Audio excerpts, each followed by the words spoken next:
Hey Sam. Hey Bev, how's it going? Um, it's going quite well. I'm gonna try opening up a beer bottle Oh, live oh, and see how that sounds since the can sounded so great. Let's see if this does quite as well. oh. Yeah, that did not disappoint. Oh, good. Oh, shit, it's foaming all over me.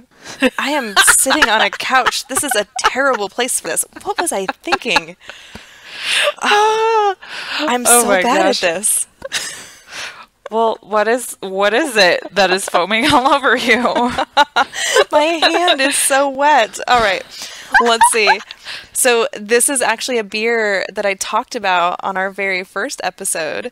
It's Jackie O's Pockets of Sunlight, and it's Ooh. the specialty beer that they brewed and bottled that has the yeast in it that I think has that sort of horse blanket smell. It says that it has wild yeast in it, so I think they use a few different strains, which is why it's so light.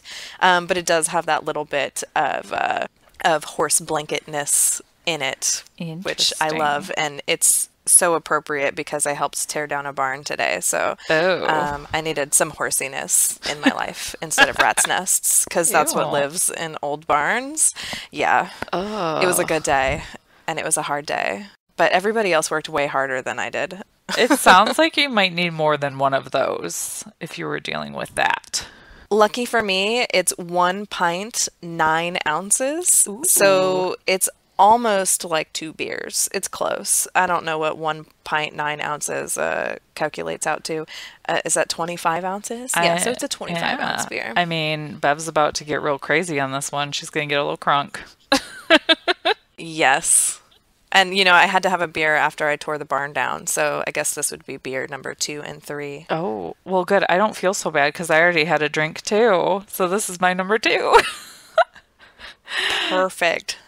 We're so alike I sometimes. know, and it's like telepathic too. It's not even like we plan these things and they just happen. That is correct. But I am drinking a the Angry Orchard Rosé that just came out. Ooh, I saw you post a picture of it. What do you think of it? Well, I had it at the Naperville Ale Fest, gosh, almost a month ago now. That feels crazy.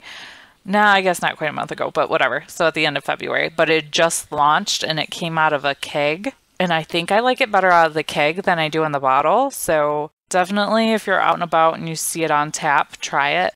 The bottle's not as bad, but I think it was just like maybe it was fresher or something. I don't know. But at the Ale Fest, it was better than the bottle. But this is quite refreshing, especially since it was like 55 degrees here today. And yeah, I sat on the porch and drank a little earlier. It was great. Oh, I bet that was so nice. I have an idea for why you might like it better out of the keg. I think it has something to do with like how it gets like its fizziness out of the keg. It injects like the air into it as it's coming out of the keg nozzle. I don't Oh, even know what that's yeah. called. What's the technical word for that? But yeah, I find that I like beer better when it comes out of the keg sometimes than when it comes out of a can or a bottle. So. No, I agree. And it's funny that you mentioned that because I was having drinks with coworkers a couple of weeks ago, and this one girl, her name's Katie, and she's very knowledgeable about beer. So whenever I go out with her, I like, tell me what to get kind of thing. But she was telling me that they had beers at the place we were at that have nitro. Like when they come out of the tap, it's like with nitrous oxide. So it gives it a different flavor. Mm-hmm. So I'm just learning so much about how beer is dispensed and how it affects the flavor. I didn't even think about it. I mean, I think about wine stuff, but this beer stuff is just, I'm a total noob. Well, and those nitro beers are so fun when you get them out of a can or out of a bottle because you can like hard pour them. Like a Left Hand Brewing's Milk Stout, it like has like a little thing on it that says like hard pour me, and it shows you, like turn the bottle all the way upside down to pour into the glass as fast as possible. Because how normally when people pour a beer, they like tilt the glass to the side and slowly Mm-hmm. dribble the beer in at first so that you don't get too much foam. You don't do that with a nitro beer that's got like the little nitro thing inside the can or the bottle. You pour it out as hard as you can and it infuses all the nitro into it while it's pouring out. That is freaking cool. I had no idea. It's like science-y stuff. Beer and science.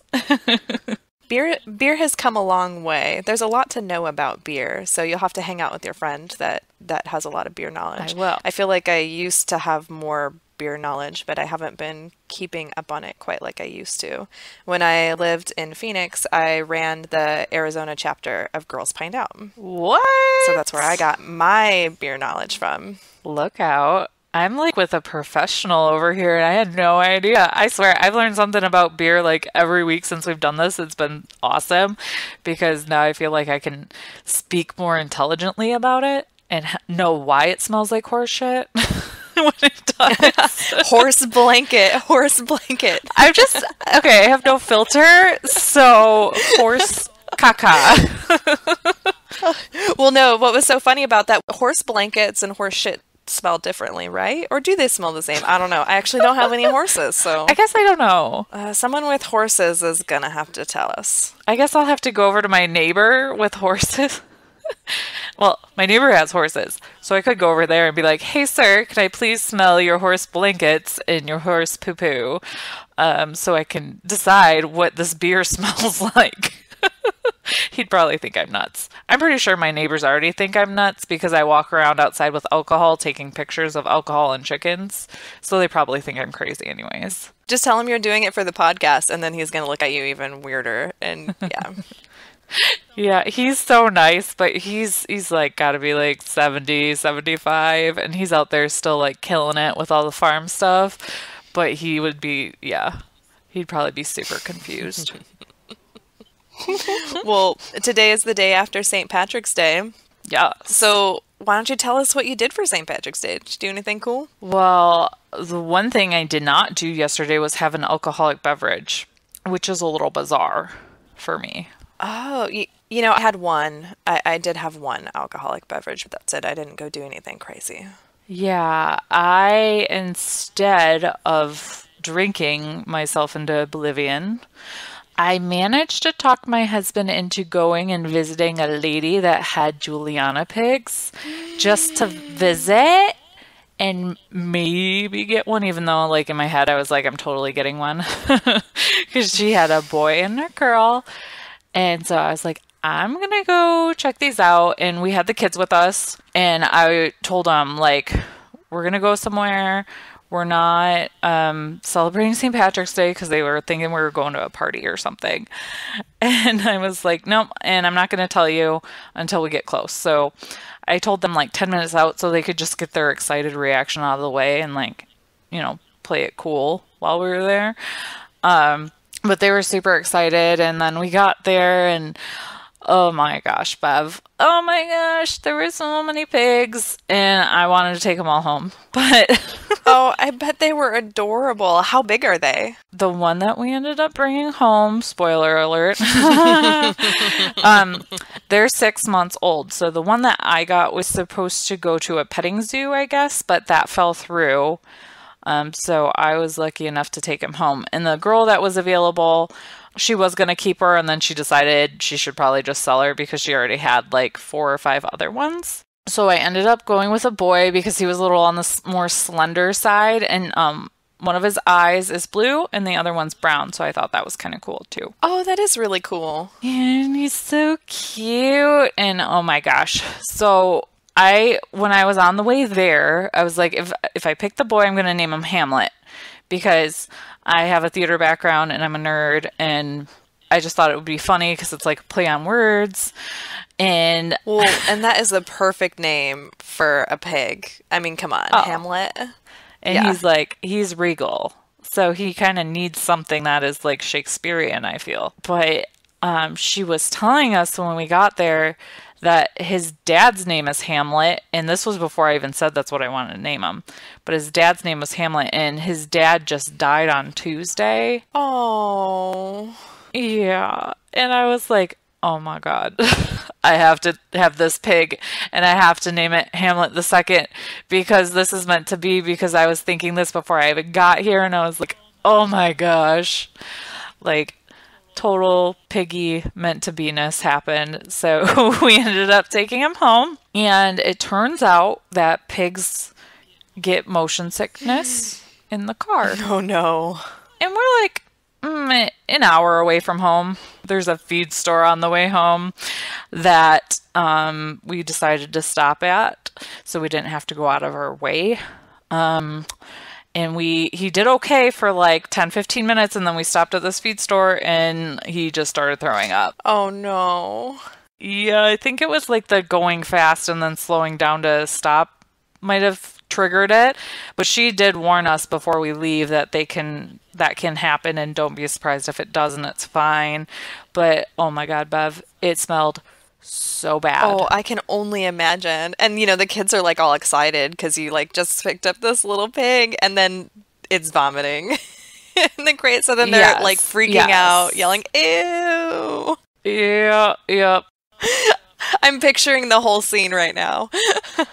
They actually did pretty good with it. They did just tell me like repeatedly, he threw up again, because after we left the feed store, yeah, he did like maybe 1 or 2 more times on the drive home. So it was very stinky. And then he also decided to take a poop when he was in there too. Luckily, we had him like in a little crate thing in like the back part of my Jeep. I have like a 4-door Wrangler, so he had his own little section, so it wasn't like rolling around the car or anything. Good. Thank God. And I didn't think it would be like a super great idea just to put him in my lap for the whole drive home. Thank goodness, because I would have been covered in barf. Oh no. Oh, it was bad. It smelled worse than human vomit. And I've like smelled my vomit, my husband's vomit, my stepkid's vomit, and like this was just a whole different level.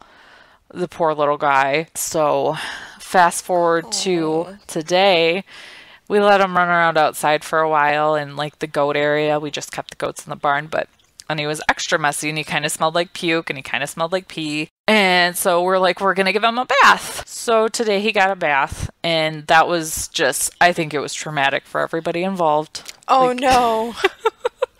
He was screaming, and then he's like trying to climb the wall, and then he kind of like nipped my husband a little bit. Oh. So we're like, it'll be cute. Like, we're gonna take a little video of this happening, and it's gonna be like this magical moment, and he's just gonna love getting rubbed with like the baby soap. And no.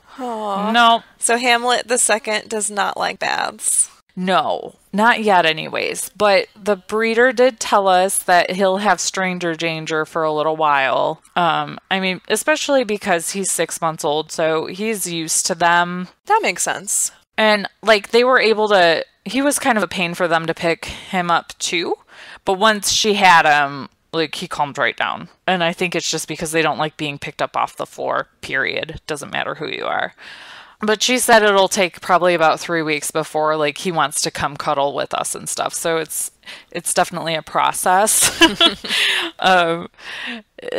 a lot. It's been a lot of work. Pigs are pretty smart. Oh, he is so stinking smart already. Like before I came in here to podcast with you, so his little cage is set up so it's like right next to my side of the couch that I usually sit on, so he can see me. But God forbid I touch him right now, because he's not totally cool with that unless I have an animal cracker. Then he's fine. All animals like animal crackers. It's so bizarre. Like Loki, I tried to give Loki one yesterday. He's not a fan yet. He doesn't understand it quite yet. But I give him a couple more months and he'll be like with the others outside, just like, oh, that's another story for another time. But anyways, so I come in here, or I start heading this way, and I hear the little piggy just start like crying, making these really sad noises, because my husband's sitting on the other side of the couch where he can't see. And I was like, I come back and I was like, he's doing that because he can't see anybody. And he's like, what? I was like, you have to sit on my side of the couch or he's just going to keep doing that. So he's getting attached, and he knows like we're his people and we feed him, but he's not down for cuddling yet, unless it's like forced cuddling post bath experience. Yeah. So that's how I spent really my weekend, but primarily my St. Patrick's Day. that was my little piggy adventure. Well, that's an exciting adventure. It was way more exhausting than I expected. Like, I don't know why in my head I thought I would just have this cute, tiny little piggy that I could just pick up and cuddle. No, like, he's cute and he's kind of tiny, but he is so freaking strong for being 6 months old. It baffles me. And he is so fast. So fast. This morning we had him outside in just like these this doggy gate thing, and my husband said to me, I think, he could probably, if he's rooting around, he might be able to lift it and run out. And I'm like, well, do you think one of us should be out here watching him while we clean up his area? And we just like revamped it for him today. And he's like, no, it should be fine. And then like 20 minutes later, I look outside and Hamlet's just free ranging in the yard. And I was like, oh my God. So that was another like comical kind of TV moment where you're chasing this piglet around the yard trying to catch him. Yeah. So he's very smart. He was able to figure that one out all on his own. Or maybe he can understand English already and just heard us talking about it and thought it would be a great idea. I'm really not sure which is which, but... Oh, that's totally a possibility. If any creature out there understands English, like from day one, I would definitely guess it was pigs. Ugh, he's just too cute. He's lucky he's cute because he's been kind of crazy. But I think it's just going to be a process of getting to know each other and like just understanding how the routine works and things like that. So. Oh yeah, I bet it's gonna get great. Oh. How big is he gonna get eventually? So, like when he grows up and he's full size? He'll probably be around like the size of a corgi, maybe a little taller than that. Oh, okay. So he's like a mini pig. Sorry, I don't know anything about pigs. So when you said Julian, is that his breed? It's a Juliana pig. So it's one of the smallest. Juliana. Okay. Yeah, it's one of the smallest mini pig varieties you can get, if not like the smallest. Oh, adorable. So he'll always be an inside pig. He'll be like an inside pet.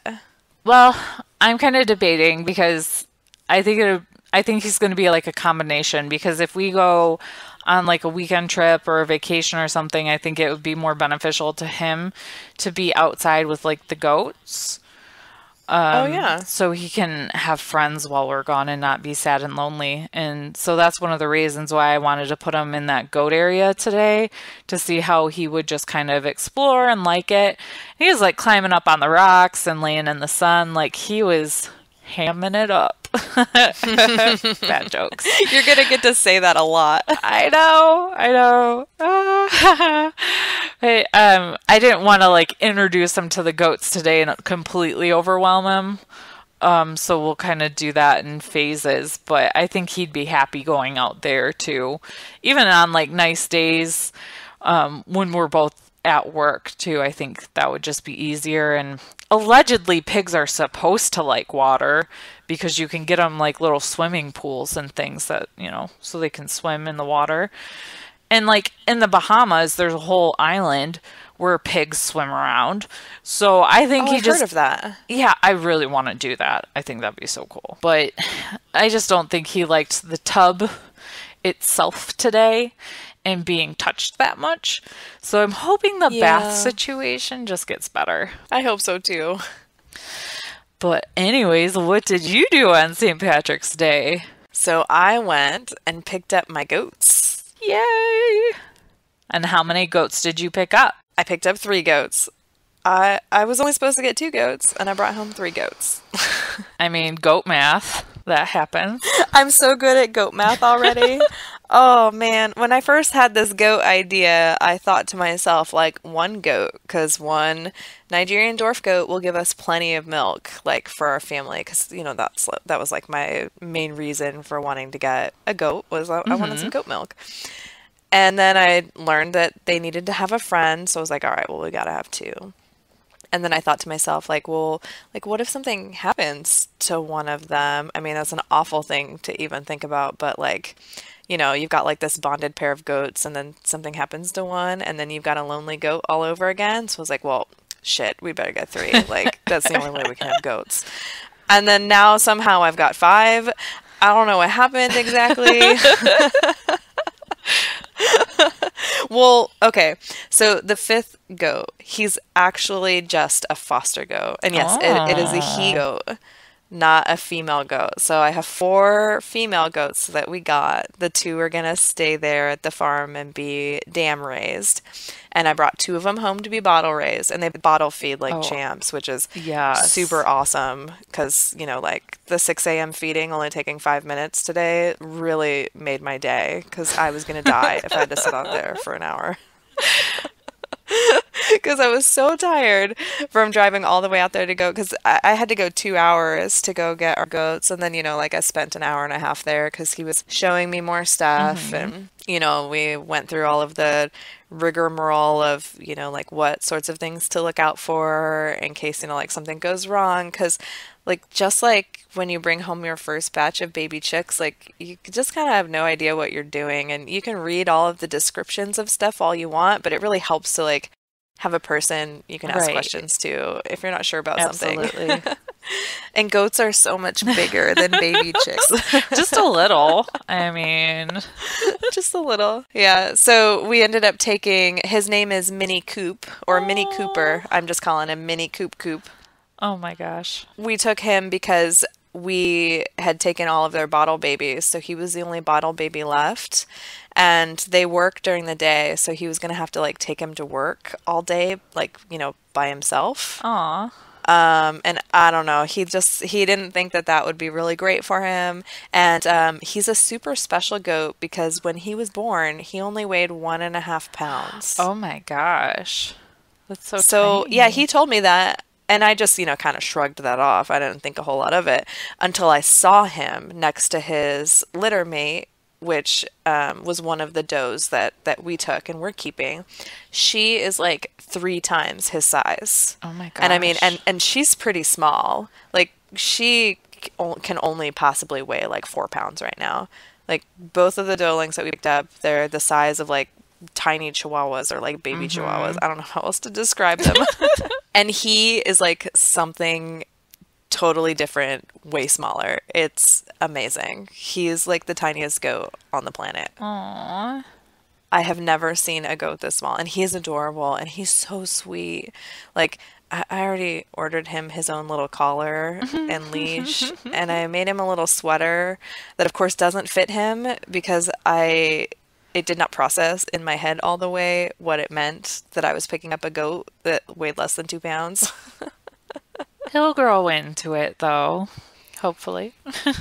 They will. It'll probably be warm. It'll probably be warm by the time they grow into their sweaters. Actually, all of the sweaters that I made were just a tiny bit too big. But I learned something interesting while I was there because, of course, I showed him the goat sweaters because I was so proud of him. And he goes, I don't know if you know this, but goats don't actually need sweaters. I was like, oh, well, I kind of figured. I was like, I mostly made the sweaters for Instagram. So I thought people would really like to see the goats in sweaters because, I mean, come on, that's super adorable. Obviously. And he laughed and he's like, "Oh yeah." He's like that. He's like, "I kind of figured." I was like, "But now I'm curious. Like, why don't goats need sweaters?" And he's like, "Well, they puff up their fur and trap air in it, and it warms their body up." And I was like, "No kidding. That's like just how chickens stay warm." And he's like, "Oh yeah, exactly. It's exactly how chickens stay warm, except with their fur instead of feathers." That is too cool.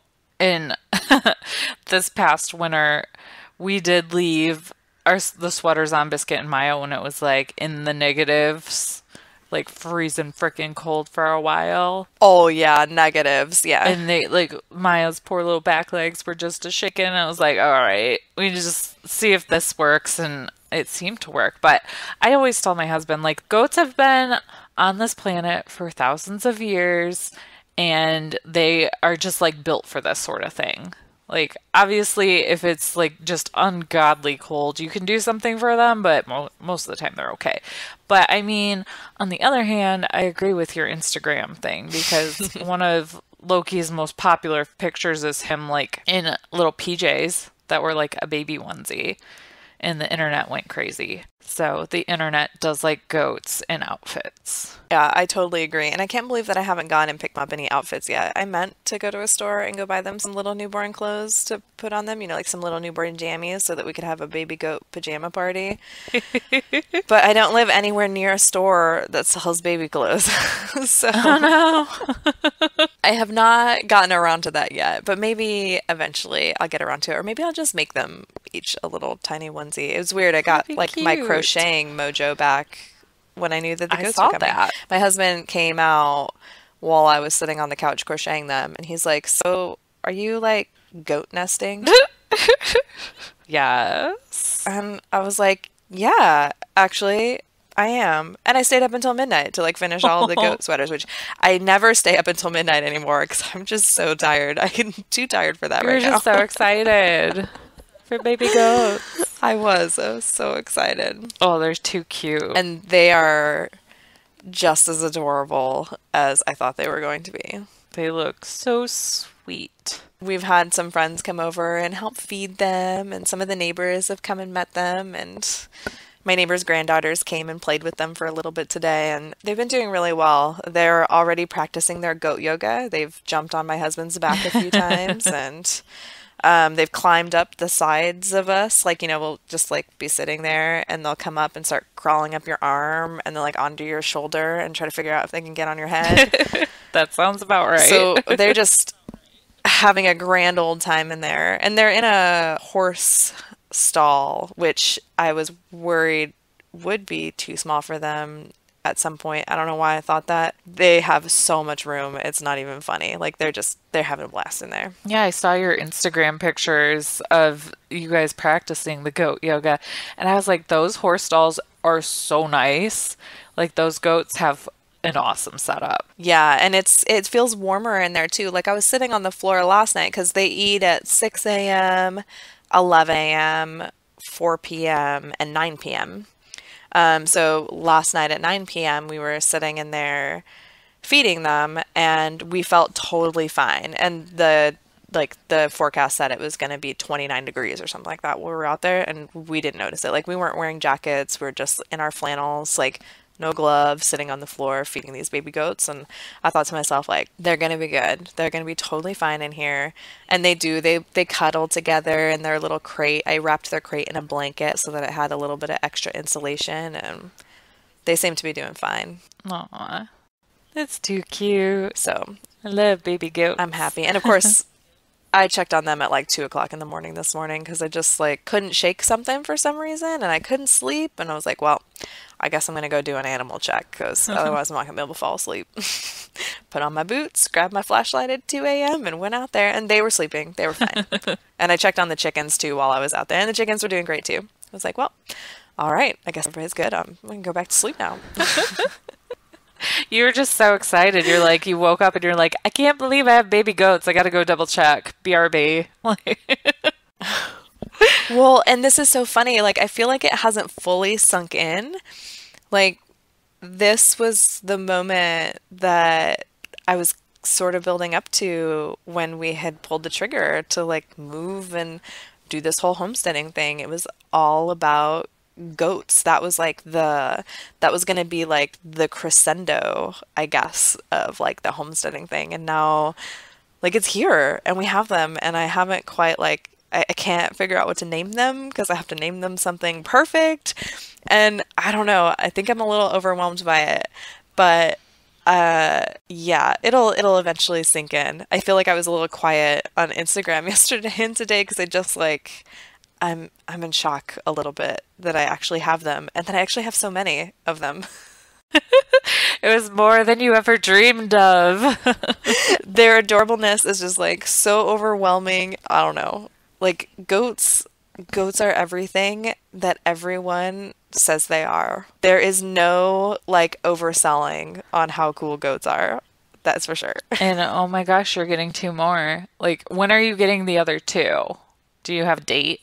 So I do have a date. It's written down somewhere, and you think I would have done my homework before we sat down for a podcast, but that's not what this is. This podcast is more improv than anything else.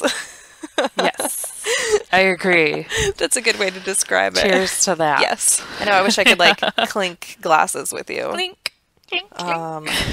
Clink. I think it's sometime around May 1st. Okay. I'll get the other two because I have to wait until they're weaned. And it was so funny. I got to go hold them and they let me hold them and they were great. And they were super adorable also. But they were so much bigger than all the other ones because they're older. They were, I took one of the first ones that was born. So she was born, late January. So she's already, getting pretty big. But they'll still be, I think, at least half the size as they will be as adults when I go get them. So they'll still be little. Oh, yeah. I think, like, I read somewhere it takes, like, 4 years for Nigerian dwarf goats to get full size. I don't think they get. Oh, I didn't realize that. I don't think they get like super tall, but I think they just get like more wide. Yeah, I did notice that. They only go up to like my knees. So I'd always thought that they would be like really petite animals. But if I had to guess how much one of those weighed, I mean, I'd have to say between 70 and 80 pounds. Oh, Does that sound right? yeah, I could imagine that. I mean, they're definitely different than, say, like a pygmy goat. Because we kind of went back and forth between pygmies and Nigerians when like this was all just a dream in my head. And pygmies kind of say shorter and stockier, but Nigerians tend to be a little taller and not as stocky, but they can get pretty heavy.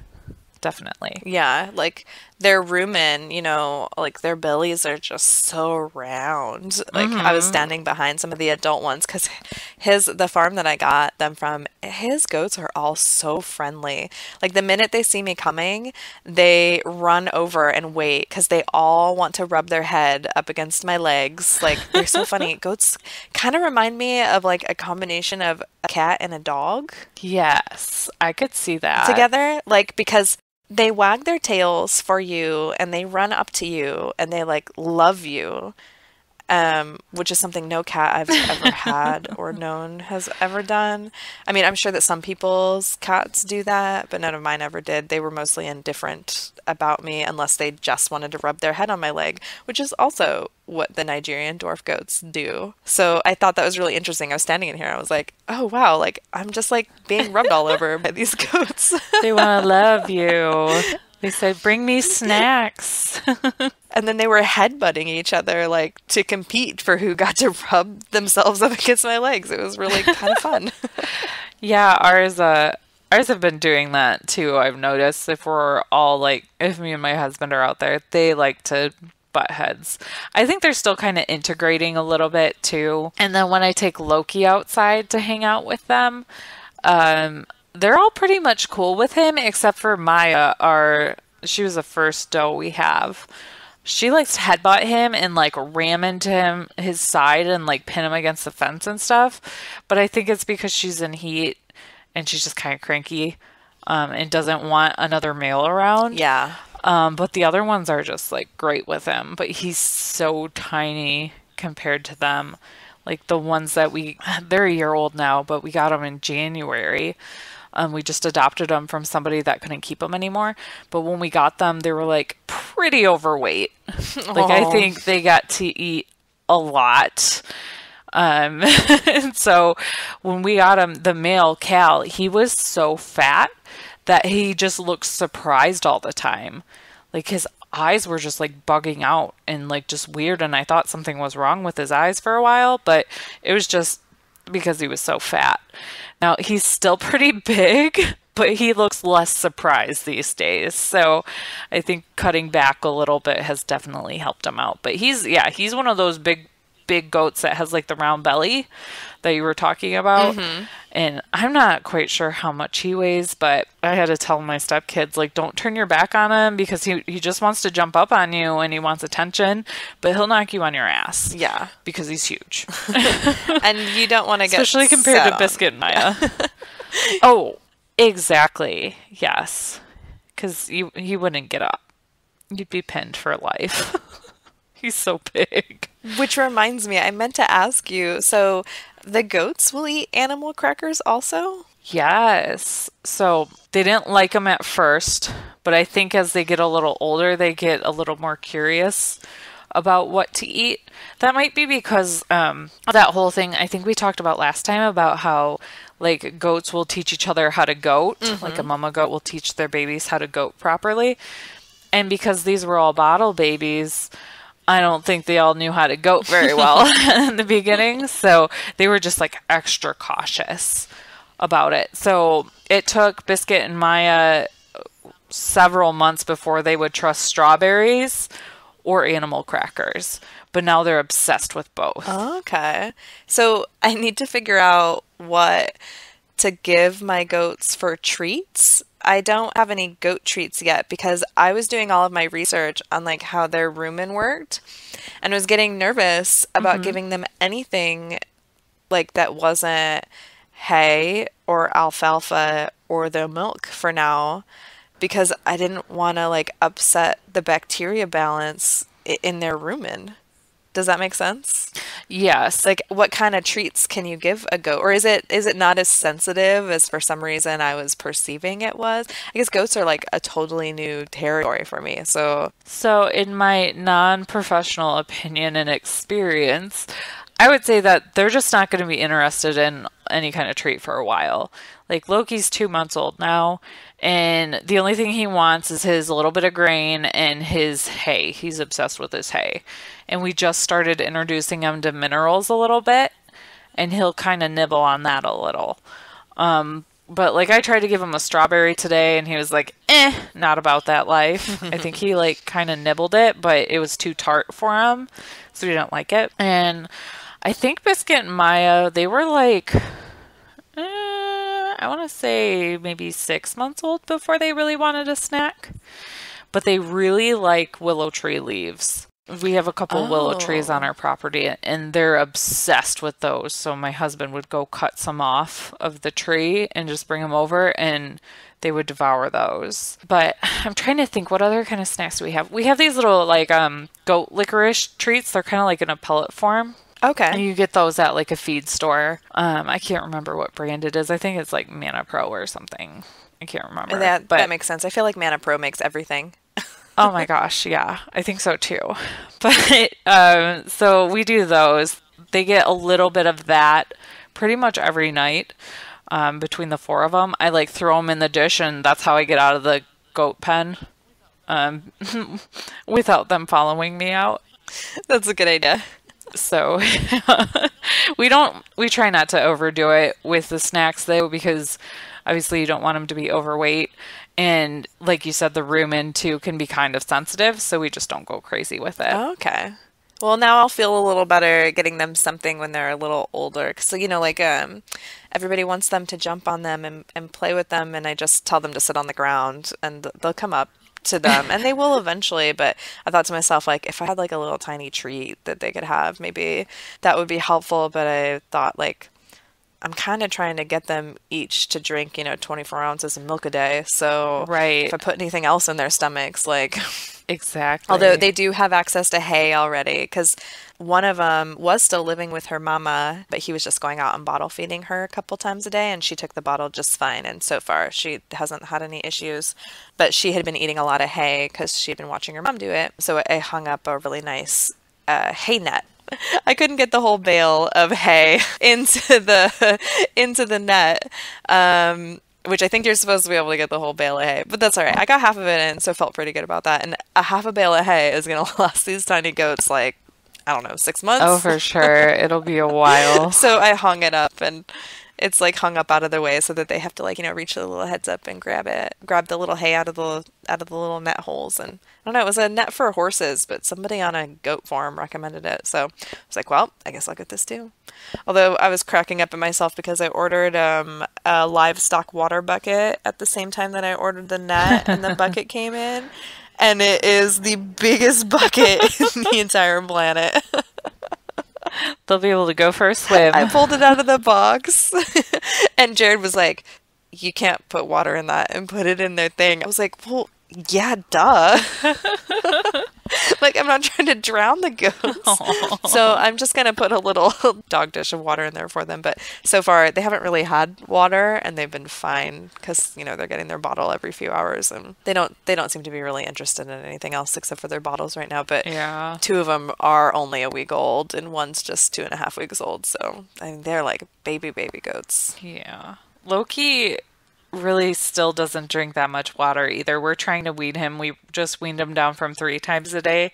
And today was the first day where we just did 2 and he pitched a fit around 4:30 when he knew he should have gotten his bottle and the people of this establishment did not give him his bottle.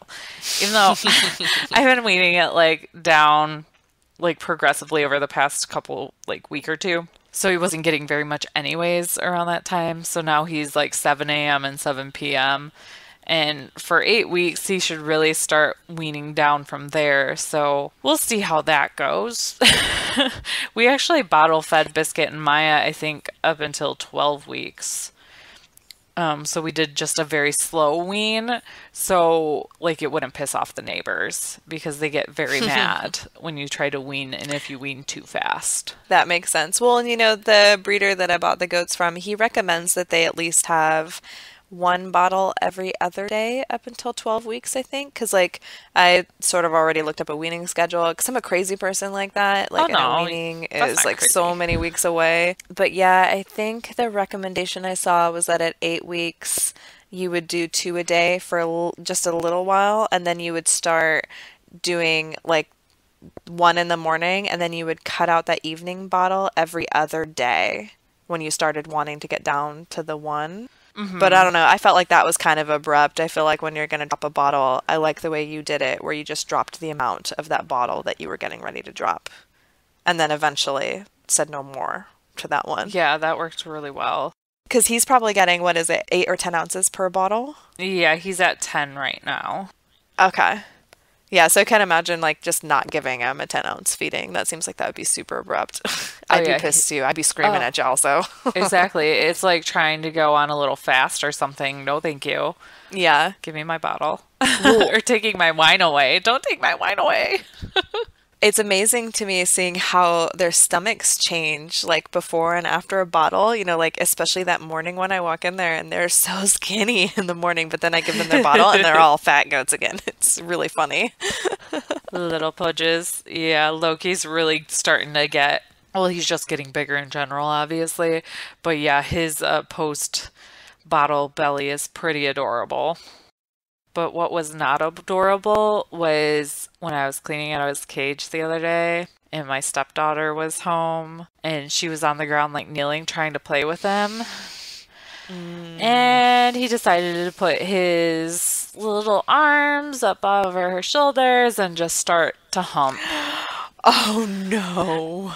And I'm like, okay, Loki, get down. I don't think she processed what was happening. I mean, she's 10. She's not an idiot or anything. If she figured it out, she figured it out.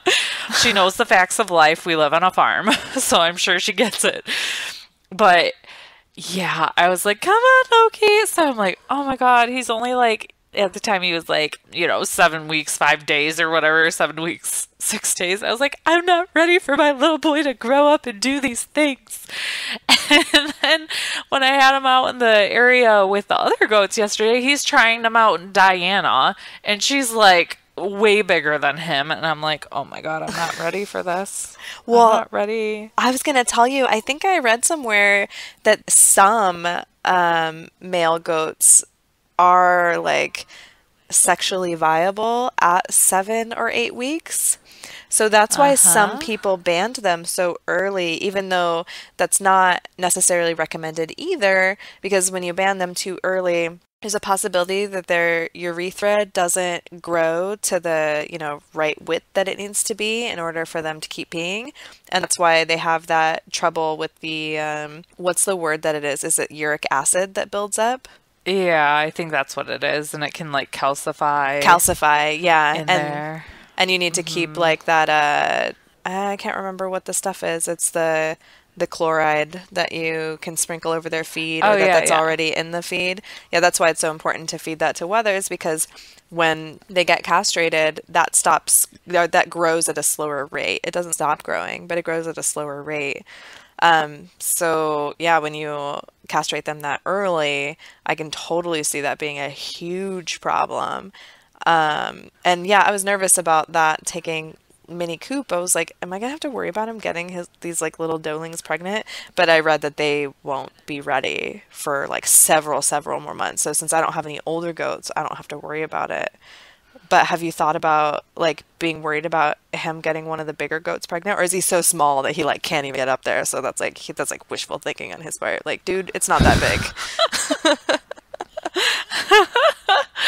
Well, I didn't really think about it until I saw him attempting to do it on, I think it was Saturday. Yeah, this was St. Patrick's Day Busy too. day yesterday. Yeah, he was trying to get lucky on St. Patrick's Day. I can't really blame him. But yeah, he needs to slow his roll a little bit. But I did think about that because, like, Biscuit, when, we had Biscuit and Maya, they were very close in age. And I was a little concerned because she was kind of growing and she'd get kind of bloaty. I was like, oh my gosh, is she knocked up? I'm going to have like a C-section on this goat because she's like a child. But it didn't happen because you're right. Like, when the does are that young, it's very difficult for them to get pregnant like that. But we do need to seriously start thinking about, like, logistically, if we don't fix Loki because we want him to be like a head sire, we need to figure Oh. out like where we're gonna put him because he's not registered, but I think his parents were, so I don't know if we can register him later. So, what you might be able to do, and go experts, this could be totally wrong, but if you find yourself like in this situation, I would just go back to the breeder and ask them if they can add the tattoo, and give you the registration paperwork if he is registerable. Because that's all that it is, right? You register with whatever organization you want to. There's three of them that you can register the goats with, and I apologize, I don't know what they are off the top of my head, unfortunately, because I just don't have that much goat knowledge yet. But it's like a tattoo that they've assigned to the head herd, or to the herd, that the babies come from, and they get that tattoo on their ear, and then the breeder, fills out the paperwork for you. But that's partially why they charge a little bit extra money for the registered animals. So you can just ask them, like, hey, what's the fee to register him if he is still registerable? Because I don't see why he wouldn't be. But Right. again, I could be totally wrong on that. Right. And she did say, like, let me know if you do want to use him for breeding. So, Oh, okay. So yeah, maybe I you would be able can. to check with her. Yeah, because they came over, and by they, I mean the breeder and her friend came over like a week after we got him so they could disbud him. And, like, it was great. Her friend just came over with her and did it for like $10. It was amazing. So they were like looking at his like rear side and they're like, look how proper he is. And I don't really know what that means for a goat. I'm like, are you looking at his like butthole or like his little goat balls, like, or his legs? Like, I didn't know. I didn't want to look like a total noob, so I didn't really ask. But apparently at like, almost 2 weeks old, he was very well formed. So, Oh. maybe he would be of good stock. She did say his mom has really good, like her udder is really genetically wonderful Yep. or proper. I don't know what the goat terms are. She has a nice udder. I've heard that term before. I mean, I've heard people say that about goat udders. They're proper. Oh my goodness. It's so weird. But we've kind of entertained that idea just because whether we would register him or not, I think it'd just be interesting to have that experience for the does at least once. Maybe, I don't know. Yeah. I think the more that they do it, the more dangerous it can kind of become. If they're like doing a lot of, do we know if it's called litters? Is that what it's called? Yes, it is. It's called the Okay. litter. I did confirm that. Yeah, so it's really funny, and I'll tell all of the people listening like what I do after an episode because this is just improv and we don't really know what we're going to talk about when we start this. I go back and I check everything that we said for accuracy if I'm not sure about it. And then in the show notes, I correct us where I think we need correcting. That's So awesome. after I'm done with this, I'll go through and I'll like look up just a couple of things, not a ton, because like I don't want the show notes to be a book or like a giant blog post, because that's not what the point of this is. But yeah, if we say anything that's like super glaring, like not correct, I call it out like to like myself in the show notes, like, hey, like Bev totally screwed this up. That is not how this really is. And here's a link to like what the real information is. I love it. Because, like we're just sort of thinking on the fly. But I'm gonna go back to what you said about, like them talking about his, like, stance and how he presents nicely. So when I went to go pick my goats out, because, he told me, he's like, come on to the farm and you can pick out your does. I'm like, I don't know what the hell I'm looking for. Like, I read all the blog posts I could find, and I don't know, like, they were talking about like the symmetry of the teats and wanting to taste like the mom's milk and whatnot, but I thought he might think that I was a little bit of a weirdo if I asked you that. I don't know. I was a little shy and worried to ask questions also, but I finally did just ask all the dumb questions because I realized like I'm gonna have these babies here that I have to take care of. Like, I have to know if they need water because otherwise I'm gonna dehydrate them. So I sent him a text. I'm like, this is gonna sound like the most moronic question ever, but do I have to leave water in a dish for the babies? And he's like, nah, they don't really need it yet. He's like, but you can certainly put some in a dog bowl and they'll start getting a little curious about it and licking in it every now and then. He said, and mostly they'll stick their feet in it and get super angry about it and back away. That sounds accurate. Yeah. And I was like, okay, well, now I know. Because oddly enough, like my goat book just didn't, it sort of glazed over taking care of kids. I think because it's a holistic goat care book. So, of course, their recommendation is to dam raise.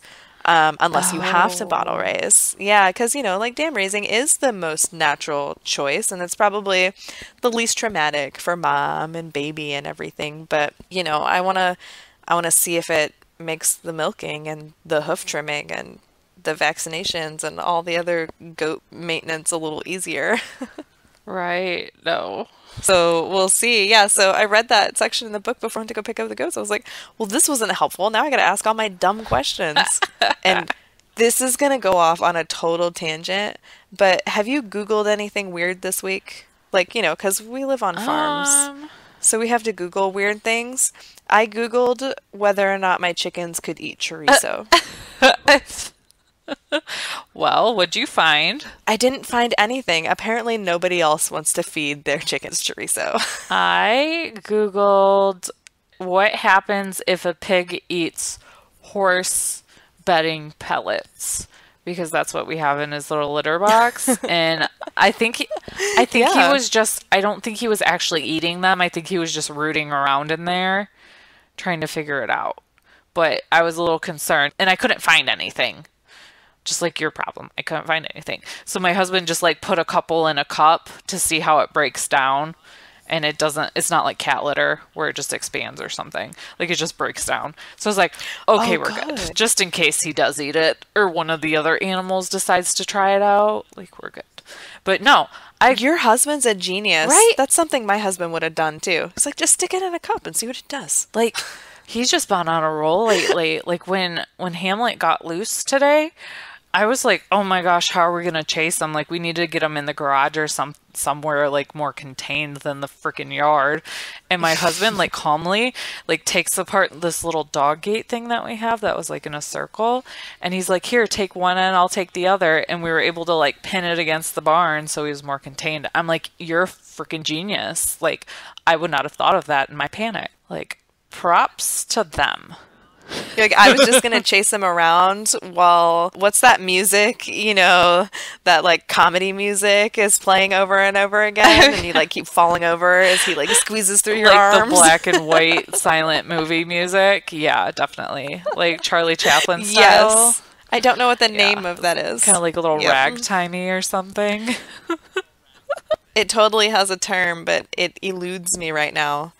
I'm getting ready to pour the rest of my beer into my glass, so that means I've finished one. So Oh, trivia was never really one of my strong suits. yeah, me either. Like, I'm one of those people that at a bar playing trivia, like, super casually have my phone under the table and, like, kind of look, but not really.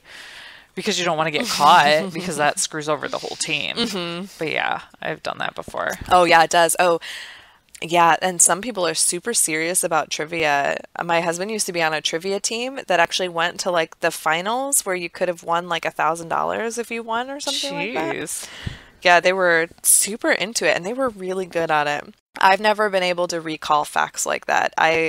When I need to know something, I pick up my phone and I just type it into the Google like I'm eating my breakfast and I'm 3/4 of the way through my chorizo breakfast burrito and I couldn't finish it all and I thought, well, I don't like to waste food. Maybe the chickens can eat this. So I checked and you know what? So here is my chicken keeper thought on it. It's just meat and a bunch of spices. And there are a lot of spices, like culinary spices, that are good for chickens. You know, like cayenne is good for respiratory health, and cinnamon is also good for respiratory health. So my guess is that it's totally safe. If somebody knows otherwise, I would love to find out because I'm not going to be able to correct this in the show notes because I already Googled it and found out that there wasn't an answer to be had that I could find anyways. I ended up not feeding it to them because, you know, the whole sauerkraut thing that we talked about last week, I was like, well, you know, their digestive system can be kind of tricky. Like goats' digestive systems are. I was like, well, I don't want to screw it up with chorizo, so I guess I'll put this down the garbage disposal, which always makes me feel really guilty because I feed the chickens meat and stuff like that all the time. I try not to give them anything that's too processed. You know, like the burrito had a flour tortilla around it. I would have pulled the flour tortilla out Oh, and yeah. stuck that down the garbage disposal. Just because they don't need it. It's empty calories and, you know, I don't know. Chickens just really don't need it. Yeah, they'd probably peck at it and try to eat it, but yeah, not necessary. And they will, just like they'll eat bread. You know, like people bring bread to the local ponds to feed the Oh, ducks. yeah. Yeah. But that's not super great for them. So, a couple of episodes ago, we talked about your incubator. Do you Oh, have yeah. chicks hatching yet? Because I feel like it should be happening soon. Well, I can't remember when we talked about it because they all run together in my head. But no, I totally get it. So, a few of them actually came early yesterday, so that was part. I guess it was only one came yesterday, so that was part of my St. Patrick's Day. It was one pipped, and I was like, what the hell? You're like 2 days early. But I think because they're a lavender Orpington and Easter egger mix, they're just so damn big that they were just like, time to get out. Time to get out. There's no more room to grow. So we've had, let me think, 4 Easter eggers hatch. One, the mystery egg I threw in there turns out is a light Brahma that I believe is also mixed with a lavender Orpington. So that'll be interesting to see what that one looks like. And then two of the silkies have hatched that I got from Brittany while I was at the Ale Fest. oh, nice. And the one has like a freaking like Snooky poof already. Like Snooki from Jersey Shore, how she used to bump up her hair real big. That's what it looks like. So I have such high hopes for like when that one is completely like fluffed out, what it's gonna look like. And then we have another Easter egger that's pipped. Well, actually 2, but one's been pipped for a while, but she pipped at the wrong side of the egg. So she's like upside down, I think. Oh. Yeah, and when she did that, like the rest of the goo from the egg made it so it like in the little egg holder things, it's like stuck because I was just gonna take her out and like try to help her, like even just a little bit more, but it was so stuck in there, so I kind of had to crack it a little more. And she's made like some progress, but I might have to like really help her tomorrow if she didn't make more. And then the other one, I think he'll probably be out before this podcast is over because he was on a roll. And then we have 2 more silky eggs in there that haven't pipped yet, and I'm really hoping they do. So it's Oh. crazy. I have two different brooders in my bathroom right now. It's insane. So what day is this of their hatching? So yesterday was day 19, so today's 20, and then tomorrow's Oh, okay, 21. so they're still a little early. Okay. Yeah, there's still time, definitely. And I always like I've read before like of chicks hatching on like day 25. So I Oh. definitely leave them in there a little longer than I probably should. But nothing like we pulled the ones that are definitely duds so they don't like explode rotten nastiness all over the place. And I didn't realize that they would do that until you commented on that. Yeah, I was a little freaked out because I think because I had that in the back of my head and I could smell something from my incubator, but I think it was just the eggs that had already like been hatched out of because it's so warm in there. It just started to smell a little funky, but we did pull the ones that we like made for sure that they were actually duds before we pulled them out there, just because I was getting paranoid that it was going to explode all over the chicks that were in there fluffing up, and then that'd be super sad and gross. Yeah, and then you have to give brand new chicks baths, and I'm sure that they don't prefer that. Oh no, I had to do that with Beyonce last December. That was the first chick that I've ever had to assist to hatch. And that was after I said, never assist a chick in hatching. Of course, you just eat your words and you change your mind, like we've talked about before. I do that all the time. Yeah, she was one of those situations where she pipped and she just wasn't positioned correctly. And then like chicks can survive without food and water after they're hatched for like 2 or 3 days, which is why they can be shipped. After they're like, day old chicks, that's how those can be shipped and they're fine. So I knew she was fine for the first 48 hours and then I started to get really nervous. And then I had to assist her in hatching, and it was just a very slow process. But because she had been in there for so long, and we had opened and shut the incubator a few times, it dried her out to the point where some of the egg membrane was just like stuck on her back. Oh. So, and of course she had spraddle leg too. She was just kind of a mess.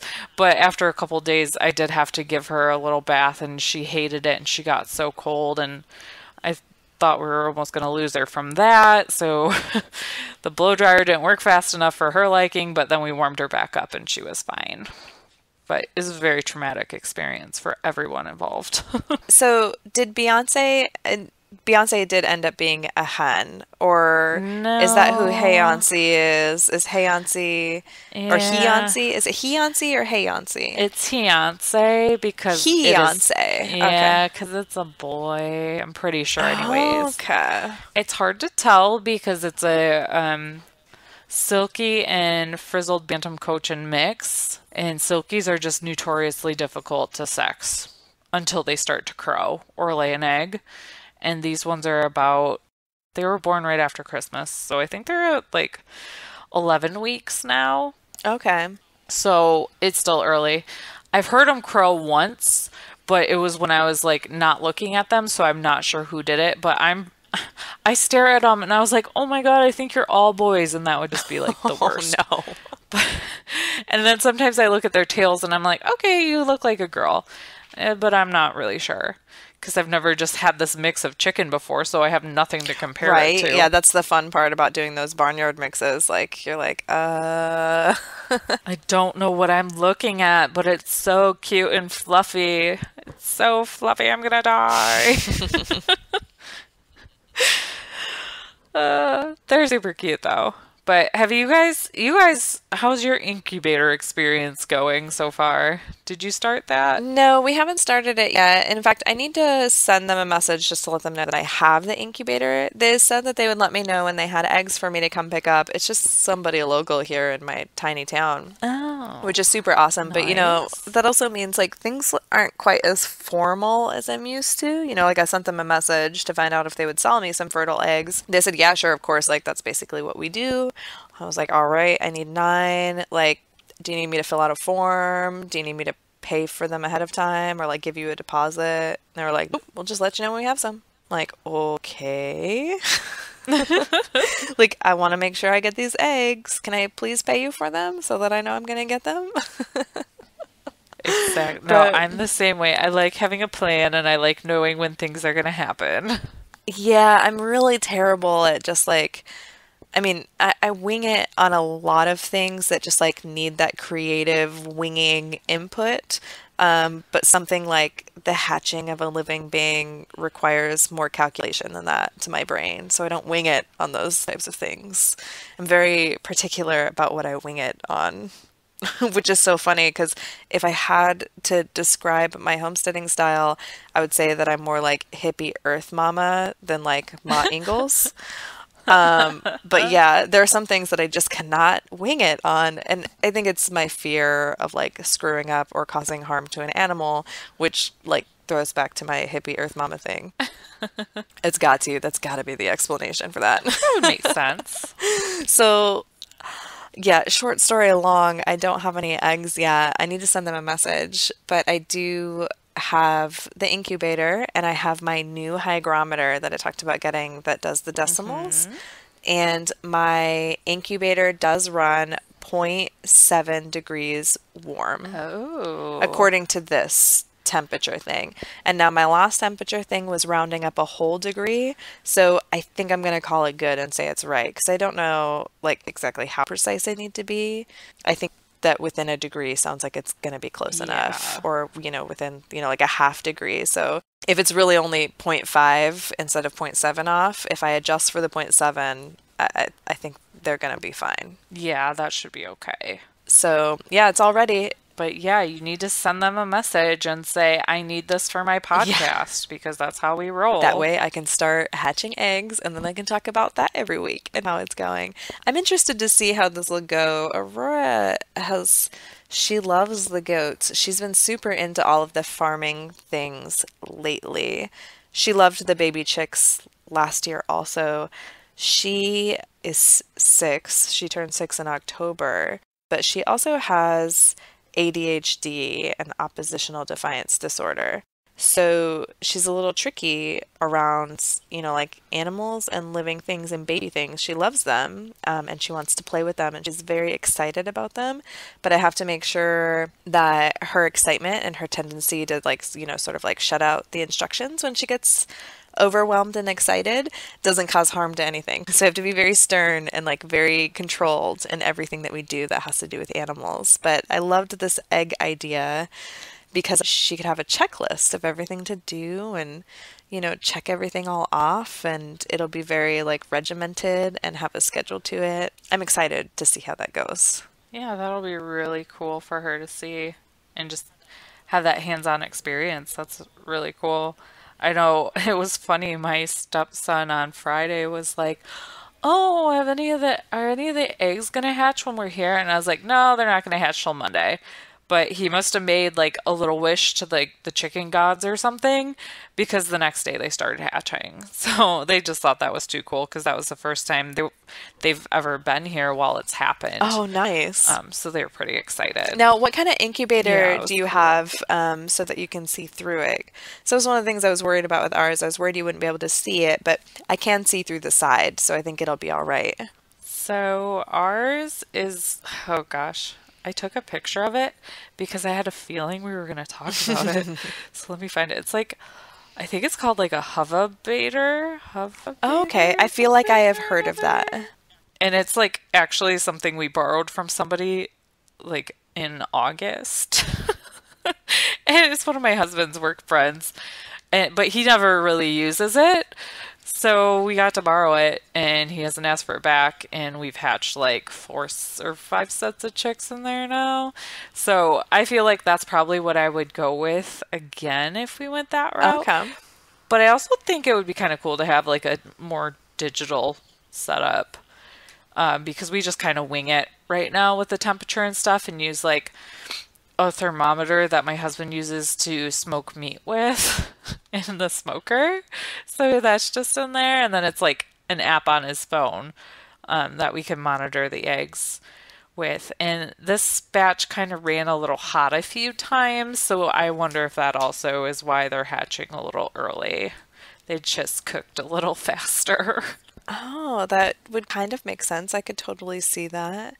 Yeah, it's good to know though that you can hatch chicks with like a less sophisticated setup because like the egg incubators that I always imagine are those $200 Brincia ones. It's got that beautiful dome on the top so you can like see the Mm-hmm. whole thing very clearly. But I just could not justify spending that much extra money just to be able to view it. Right. When I found reviews on other incubators that seemed to work just fine. And, we're not going to be hatching a bunch of chicks as much as the crazy chicken lady inside of me would like to have all of the different chickens running around our backyard. I have to be reasonable about our number of chickens so that I can continue asking for things like goats and ducks. I mean, I feel like I can just be crazy enough for the both of us as far as that I like goes. that. That works. Yeah. And we'll just call that good until, you get your donkey and then maybe you can hatch more eggs or something. Oh, there we go. Yeah, that's another thing too. Like I can't have an expensive incubator if I'm only gonna hatch eggs this once. But I was kind of considering hatching out, just a handful every year just so that we can do that new pullet thing. They lay all winter without having to have light in the coop. And I thought, if I have three laying all winter, like I can make breakfast every day with three eggs. There you go. Exactly. So then you don't have to force your chickens to lay. Do you have any light in your coop during the winter? We have like a long fluorescent light that's just like literally hanging on the wall. And we leave that on until I think this winter we left it on till about like 7 at night, Okay. and then we shut it off. But yeah, and then we have a light in the duck house too. But the ducks kind of did whatever they wanted. We'd get like one egg a day from the ducks. And now, because of daylight savings and just the nicer days, we've been getting like three a day, and we have three lady Oh, ducks. So it's freaking awesome. They're just little machines right now. It's great. I feel like that's a sure sign that spring is coming. Till we had this beautiful day that we had today, I was starting to get a little nervous that it wasn't really going to show up. Yeah, but then I think my husband was telling me it's supposed to snow next weekend. And I'm like, no. And so many people for Chicken Selfie Sunday looked freezing cold. And I'm like, you keep that crap wherever you are in the UK or in like the New England area. Like, you just keep it over there because I don't You want don't it. want any more of I it. liked 55 degrees today. Yeah, I did too. I was sweating. I was working out, tearing that barn down in a tank top. Ooh, And I had my flannel on over my shoulders, but I rolled my sleeves all the way up. So I was happy because I was like, yes, this sort of feels like summer. Like, sort of, just a little bit. wait, And I so was sweating in my jeans, so. why were you tearing a barn down today? Oh, yeah. So, one of my friends works for one of the like conservation nonprofits that is around this area, and they buy up land so that they can turn it into nature preserves. They put trails on it, and like the public and members of the preserve can come and walk the trails and enjoy wild areas of Ohio. Oh, And so they had bought some land, and there are some old barns on them, and they need to get rid of them. interesting. So she tears them down, and she invited a bunch of us to go and tear them down with her because we're going to repurpose the barn's roof for the goat shed. So the goat shed is going to have a repurposed roof from this barn that we just tore down. Now, granted, the barn is like way bigger than our goat shed, so we only had to grab like a few sheets of the metal, and then the rest of it got put into a scrap pile, which will probably be recycled.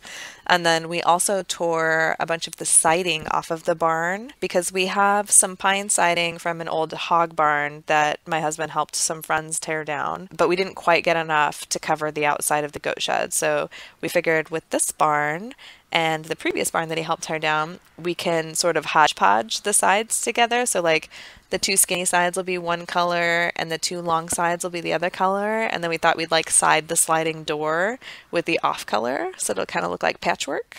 Oh, But yeah, we're going to try to repurpose some wood for some of our farm projects because we thought that would be more environmentally friendly and we could save a couple dollars by not having to buy all new materials. Like the bones of the goat shed are all new. We bought all new like pine, 2x4s in varying lengths to put together the frame. And then it'll get some I can't remember what it is. I want to say like 1/4 inch plywood is what we'll tack on to the sides to keep the drafts out, and then we'll side it so that it looks pretty, on the outside with the all the cool reclaimed wood. That's so fun.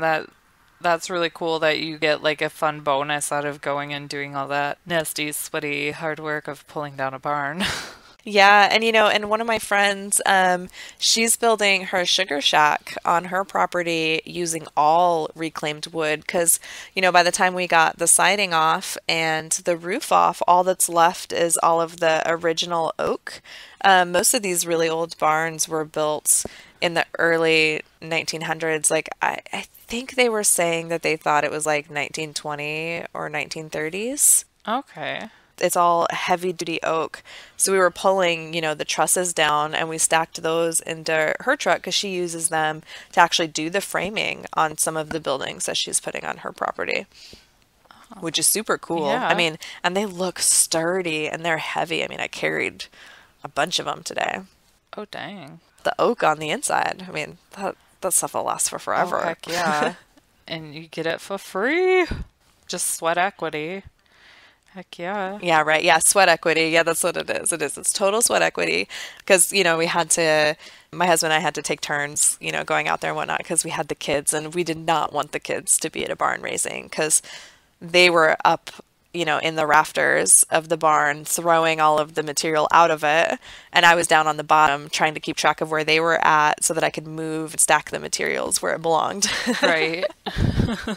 But, I needed to look at where they were at so that I wasn't in the trajectory path of getting hit by something, like flying out. Yeah, that would not be good. And you're going to pay a little more attention than a kiddo probably would. Oh, yeah, especially my kids. Aurora would see something shiny and she would, go for it. And, yeah.